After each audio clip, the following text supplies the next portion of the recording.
முருகன் பக்தர்கள் அனைவருக்கும் அன்பு வணக்கங்கள். என் அன்பு குழந்தையே, உன்னுடைய துணை நிறைய பொய் பித்தலாட்டம் உன்னிடம் செய்து கொண்டு இருக்கின்றார் தங்கமே. அது என்னவென்று தெரிந்தால் உன்னுடைய மனம் மிகவும் வருத்தப்படுவதோடு நீ என்ன செய்வாய் என்று எனக்கு தெரியவில்லை. ஆனால் உன்னிடம் உன்னுடைய துணை ஏதோ உண்மையை மறைத்து கொண்டு இருக்கின்றார். அந்த உண்மையை உன்னிடம் சொன்னால் எங்கே நமக்குள் சண்டை வரும் என்ற பயத்தில் நிறைய பொய் சொல்லிக்கொண்டு உன்னிடம் இருக்கின்றார் தங்கமே. ஆனால் நீ நினைக்கும் அளவிற்கு அவர் பெரிய தவறு ஒன்றும் செய்யவில்லை. ஒரு சிறு சிறு தவறுகளை செய்து கொண்டு அதை உன்னிடம் மறைத்து வைத்திருக்கின்றார். அவ்வளவுதான். கூடிய விரைவில் அவரை நான் திருத்துகின்றேன்.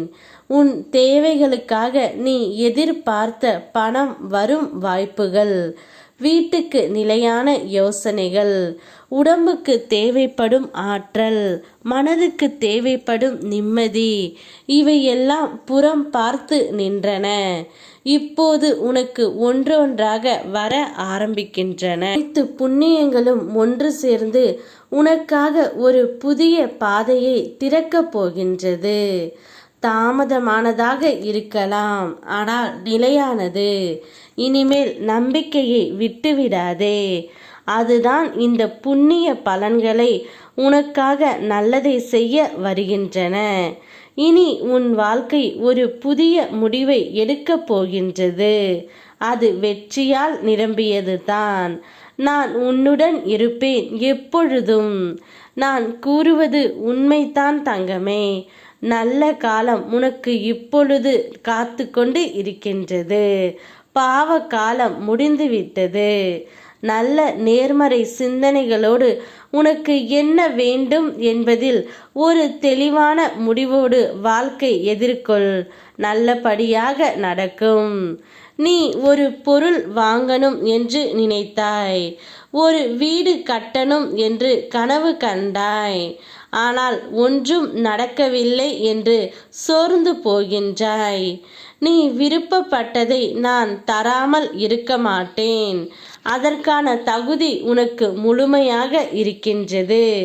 நீ விருப்பப்பட்டதை செய்வதற்காகத்தானே உன் அப்பன் முருகன் நான் இருக்கின்றேன். படிப்படியாக ஒரு கஷ்டங்கள் குறைந்து வருகிறது என்பது நீ உணர்கின்றாய். உன் வேண்டுதல் நிறைவேறும் காலமும் நேரமும் கைகூடி வருகின்றது. மனதை தளர விடாமல் நம்பிக்கையோடு இரு. நிச்சயம் நீ நினைத்ததை அனைத்துமே உன் கையில் நான் சேர்ப்பேன். உன்னை மகிழ்ச்சியோடு நான் பார்ப்பேன். உன் துணை உன்னிடம் மறைத்த உண்மைகளை கூடிய விரைவில் நான் கொண்டு வருவேன். அதனால் கலங்கி நிற்காமல் அடுத்து என்ன செய்ய வேண்டும் என்று யோசி. வருத்தப்படுவதை விட்டுவிட்டு எப்படி கண்டறியலாம் என்று ஆராய்ந்து பார். அனைத்து உண்மையும் உனக்கு புரியும். யாம் இருக்க பயமேன். ஓம் முருகா.